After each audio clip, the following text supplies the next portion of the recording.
The auctioneer's hammer came down so hard it cracked the podium edge, and the sound of it, that dry, hollow crack, still rattles around in my skull some nights when I can't sleep. I wasn't even supposed to be in Caldwell that Tuesday.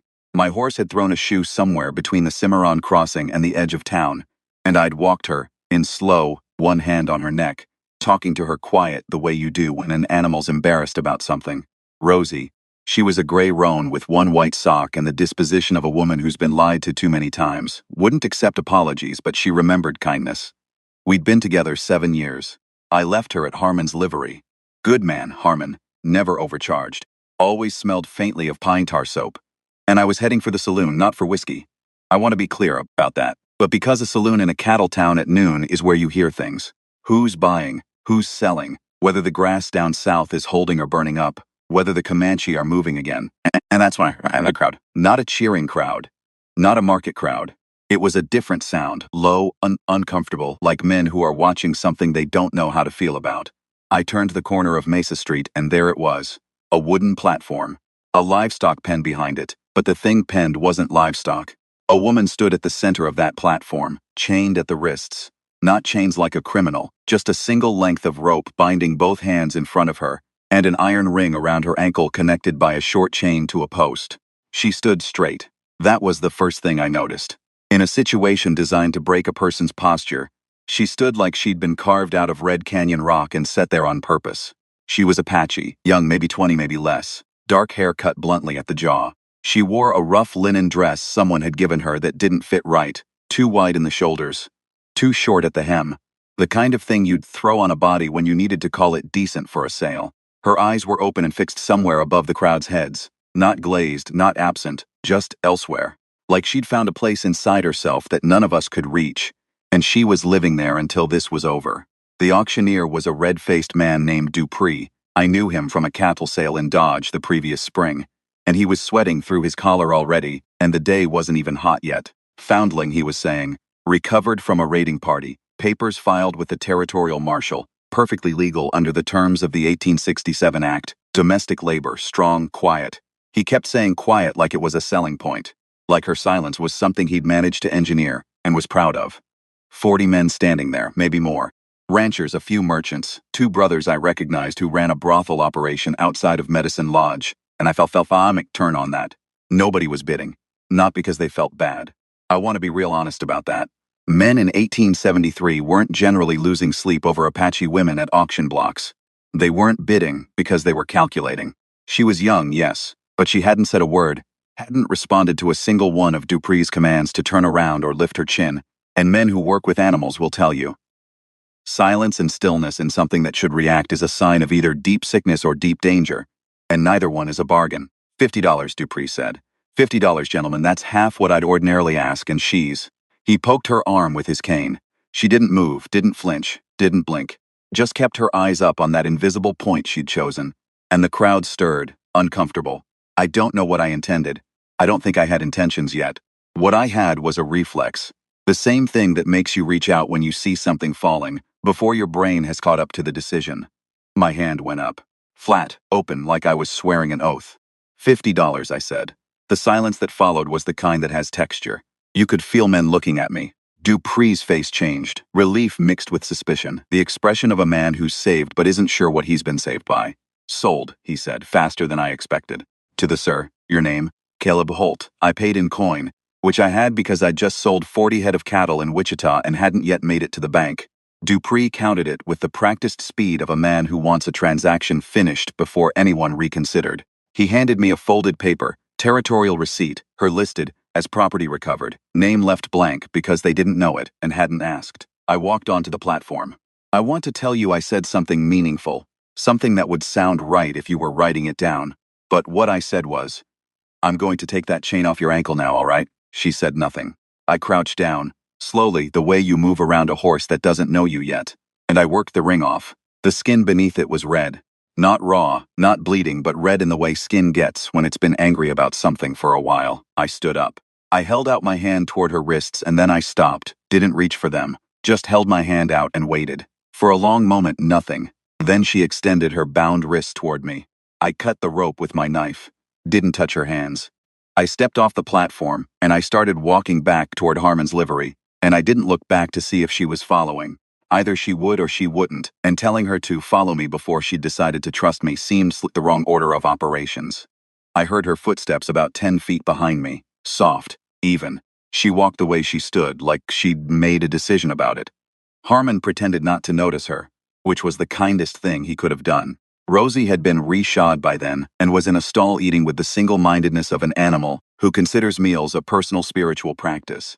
I got 2 horses. I had a pack horse named August, gray like Rosie, because I apparently had no creativity when I bought horses. And I saddled him up and I looked at the woman standing in the livery doorway, framed by noon light. "You ride?" I said.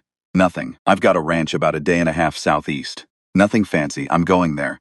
She was looking at the horses, not at me. "You don't have to come," I said. "But if you do come, I'm not keeping you. You understand that? You're not. This isn't what he said it was." She looked at me then. First time she'd actually looked at me, not through me or above me.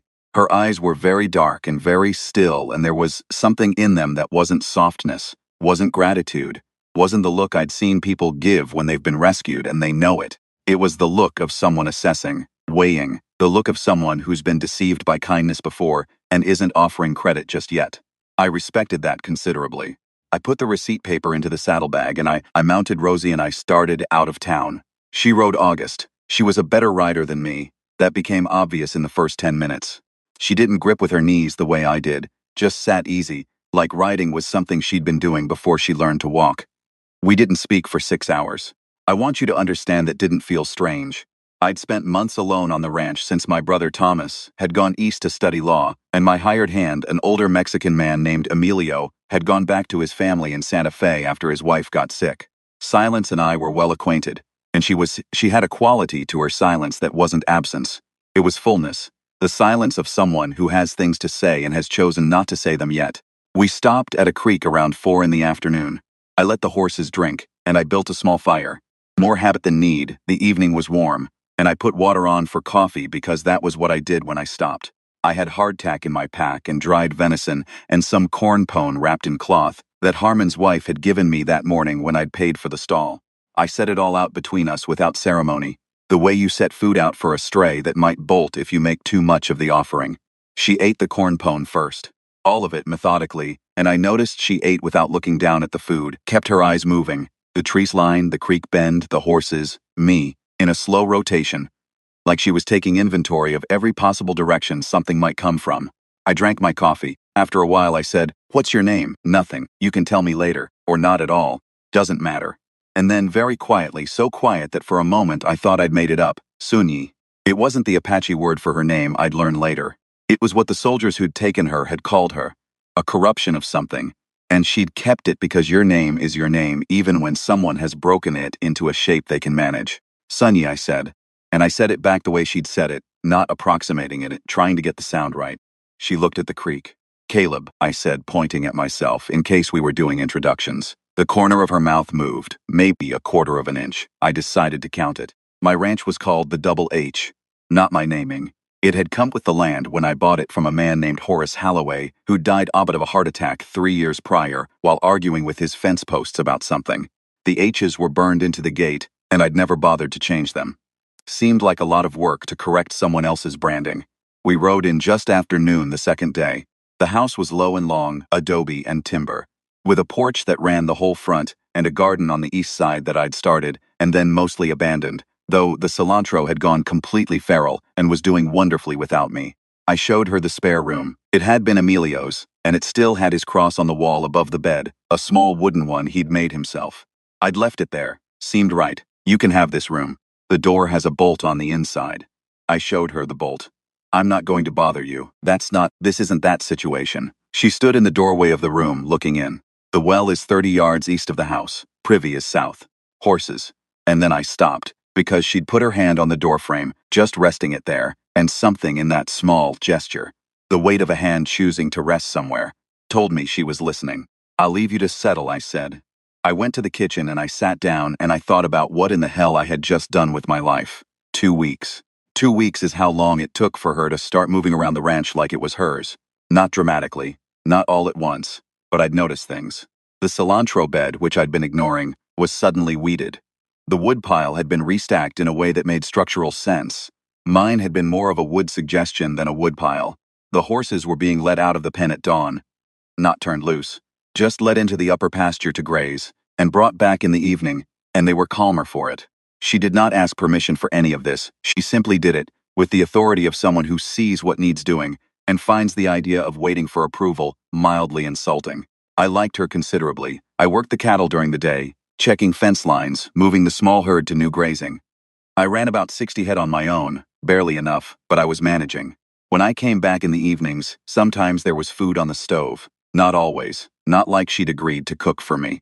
More like sometimes she'd cooked and there was extra, and leaving extra out was not a moral failing. The first time it happened, I stood in the kitchen doorway, looking at a pot of beans with venison and I was fairly sure were some of the wild herbs from the east side of the creek, and I thought very carefully about what to do with my face. I sat down and I ate and I said, "This is good." She was washing her hands at the basin back to me. "Better than good, actually," I said. "My cooking mostly tastes like a personal apology." I heard something, it might have been a laugh. It was very small and it went away fast, but I heard it. She started talking about a month in. Not all at once. That's not how trust works. Anyone who's dealt with a horse or a human who's been hurt knows it doesn't happen in a single dramatic moment. It happens in layers. A word here, a sentence there. The way sediment builds, you don't see it happening. You just notice one day that the riverbed has changed shape. Her English was formal and careful, and she used it like a set of tools she'd borrowed from someone, and wasn't sure she had permission to use freely. She'd learned it, partly from a missionary school she'd been at for 8 months at 11, partly from the soldiers, partly from Dupree's auction circuit, where she'd been for 4 months before Caldwell. 4 months of those auctions, moving from town to town, standing on different platforms. Nobody bidding, or the wrong people bidding. And then she'd gone silent and unresponsive until the sale fell through. She'd done it on purpose. The stillness on the platform wasn't fear or shock. It was strategy. She'd been waiting for someone who didn't understand she was doing it on purpose, or someone who didn't care. She told me this on a September evening on the porch, not looking at me, watching the sun go into the ground the way it does out here, like it means it, like it's committing to the act. "And then you bid," she said. "And then I bid," I said. "Why?" I thought about it. I gave her the honest answer, not the good-sounding one. "Because Dupree hit you with his cane and you didn't flinch, and I didn't think that was something I should just walk past." She was quiet for a while. "You were not planning to buy a person," she said. "You did not want." She paused, selecting words carefully. "What most men want." "No." She nodded slowly like she was filing something. "I knew that," she said, "on the platform. When you came up I knew how. The way you moved. The way you looked at the chain first, not at me. October came in cold and fast the way it does in Kansas overnight, like the season doesn't bother with a transition, just switches. The cattle needed moving down from the north pasture, and that was a 2-person job, and she rode out with me before I'd asked her to, already on August, already heading north when I came out of the house with my coffee. We worked together well. Better than well. She read cattle the way she read everything else.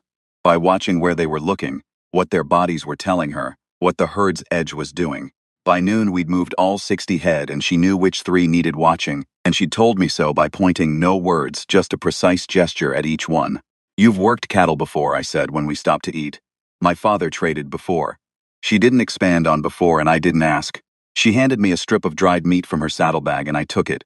And we sat on a fence rail in the cold, eating. And the sun was doing something extraordinary in the west.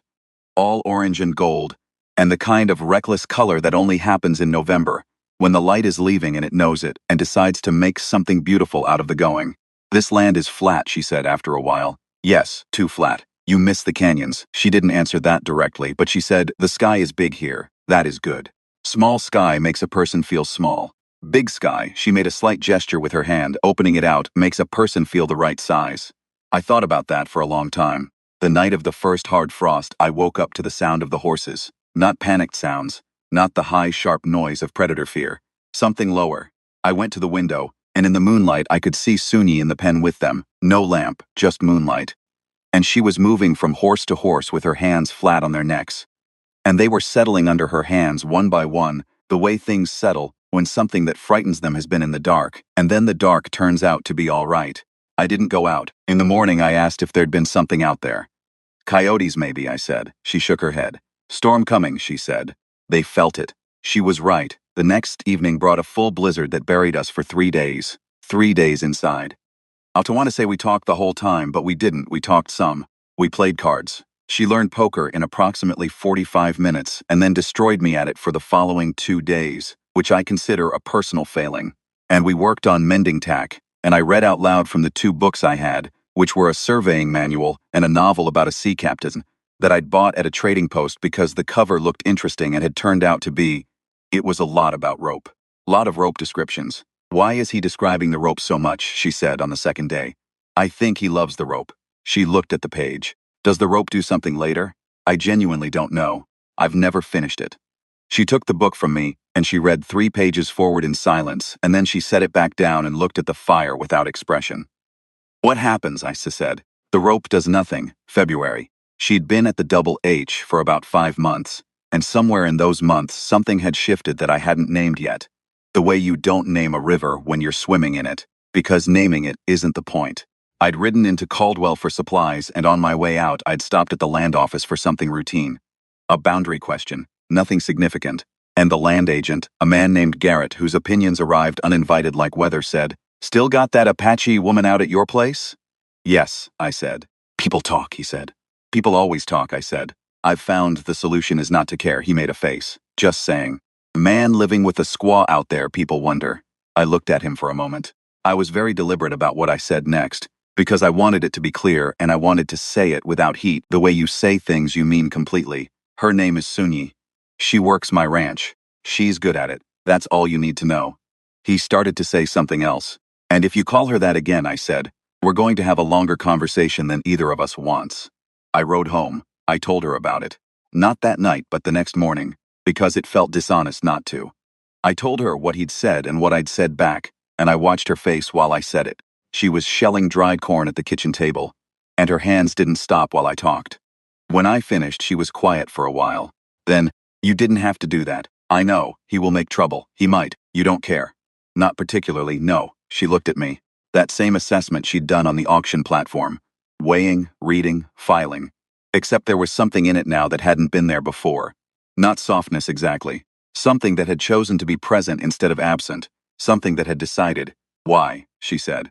And I didn't have an answer that fit into a single sentence, so I said the truest short version I could find. Because it was the right thing to do. And because it was you. She looked back down at the corn. Her hands had stopped. Spring came the way spring comes out here. Not gently, not with flowers and mild breezes, but with mud and chaos and sudden warmth that fools you into putting away your coat 3 weeks too early. The cattle calved and we worked ourselves stupid for 3 weeks straight.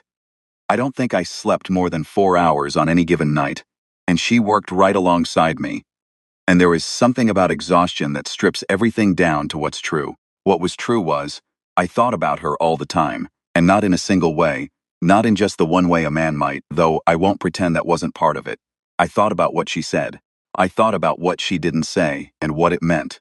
I thought about the particular way she looked at a problem, straight at the center of it, no circling, no softening, just direct assessment, and how I'd started trying to do the same thing. What was also true was, I didn't know what she felt, and I wasn't going to act on what I felt until I had some honest signal, because she'd been in situations where a man's feelings had been imposed on her as fact, and she hadn't been asked, and I was not going to be another version of that. I would rather have ached over it for the rest of my life than make her feel like the Double H was just another auction platform with better scenery. So I worked. And I was careful. And I thought about it at night more than was probably healthy. It was a Thursday in April when she said, "Caleb." I was fixing a fence post on the south line, and I turned around, and she was standing about 10 feet away, and she had the expression of someone who has decided something and is about to say it out loud for the first time. And you can see the weight of that in the line of a person's shoulders. "Yes," I said. "I am not going to leave," she said. "I want you to know that. I am not staying because I have nowhere to go. I am staying because this is," she paused, "because I have chosen it." I set down the post pounder. "All right," I said. "And I want." Another pause, longer, and I could see her deciding on the precision of the words. "I want you to stop being careful." I looked at her. "You are very careful with me," she said. "I know why, I understand." "But I am." She touched her own sternum. Briefly, one finger over her heart. "I am not made of something that breaks. You should know that by now." "I know that," I said. "I've known that since Caldwell." "Then stop being careful." The spring wind was doing something to her hair, and the afternoon light was making everything gold and honest. And I walked toward her the way you walk toward something you've wanted for a long time and haven't let yourself want out loud. She didn't step back. She stood her ground the way she always stood her ground. I stopped in front of her. "I don't know how this works," I said. "Between us. I don't know what you want it to look like." "Neither do I," she said. "But I want to find out." I put my hand out. Open palm up. She looked at it. Then she put her hand in mine. Her hand was calloused and warm, and she held mine the way she held the reins. Like she was in charge of the direction. Like this was a partnership being negotiated between equals. Like she was not being led but accompanying. We stood there for a while, in the afternoon, in the field, holding hands like two people who had no idea what came next and were all right with that. The neighbors took about 6 months to stop talking. Garrett never really stopped, but Garrett was the kind of man who needed things to disapprove of, or he lost his sense of self. So I considered that more his problem than mine. The territorial marshal came by in June with the receipt paper and some questions. I sat with him at the kitchen table and I explained the situation in plain terms, and Sunyi sat across from him and did not perform docility for him, did not soften herself, did not smile, and the marshal, a reasonable man named Briggs, out of Wichita, looked at her and then looked at me and then looked at the papers and said, "She can go anywhere she wants?" "Yes," I said. "She stays here by her own decision?" "Yes," Sunyi said. Briggs nodded slowly. He folded the paper and put it in his coat. "I'm going to mark this as resolved," he said. "Make sure she's on the census as a free person." "Do that," I said. He left. Sunyi watched him ride out from the porch. Then she came back inside and poured herself coffee and sat down, and the particular quality of her stillness was different from the stillness on the auction platform. Settled, not distant. Present in a way she'd decided. Resolved, she said, and there was something dry in the way she said it. "He meant well," I said. "Most people who mean well," she said, "are describing themselves. It's not what they're doing." I thought about that. That's probably the truest thing I've heard this year. "I have a lot of true things," she said. "I've been saving them." We married in October, the 2nd October since Caldwell. Not a church wedding. She wasn't interested in a church, and I'd never much needed one.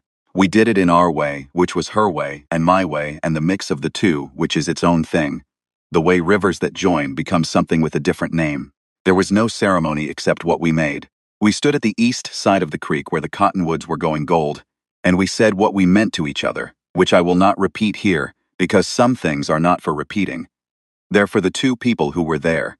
In the cottonwood light, with the horses cropping grass behind them and the Kansas sky doing what it does, which is to say, being enormous and indifferent and beautiful in equal measure. "I will say this much," she cried. Just once for a moment, and she didn't look away from me when she did it, and she didn't explain it, and I didn't ask her to. I just held her until whatever had needed to move through her had moved through. She is not a woman who holds still because someone told her to. She held still then because she wanted to. I held her and she put her face against my chest and she breathed, and I felt her breathe, and outside of my brother Thomas and my horses. I don't think anything in my life had ever felt as important as the weight of that person choosing to rest against me. I'm going to close this the way a real story closes, which is not with everything resolved and the horizon perfectly clear. It's with what's true today. She still rides better than me. She keeps a garden that has outgrown the fence I built for it 3 times, and I keep rebuilding it, and she keeps outgrowing it, which I have accepted as a metaphor for everything. She has opinions about the cattle that are more consistently right than mine. She laughs. Not often, not easily. But when she does, it's the kind of laugh that makes the room feel like a better room. She misses the canyons. I know this without her saying it. I see it in the way she looks south sometimes, in the mornings, when the light is a certain way. We've talked about going. Maybe next year. Maybe the year after. She still does that thing with the horses in the night when something troubles them. She goes out in the dark, and she puts her hands on them and they settle. I love her with the specific love that comes from watching a person be exactly who they are. Without decoration, without apology. The love that isn't about what someone becomes when they're with you, but about the fact that they've decided to be themselves near you, which is the harder and rarer thing. The auction hammer cracked down in Caldwell on a Tuesday morning, and my horse had thrown a shoe, and a man poked a woman's arm with his cane, and my hand went up, and that was how it started. And how it continues, not finished, not resolved, just ongoing, the way anything worth having is ongoing.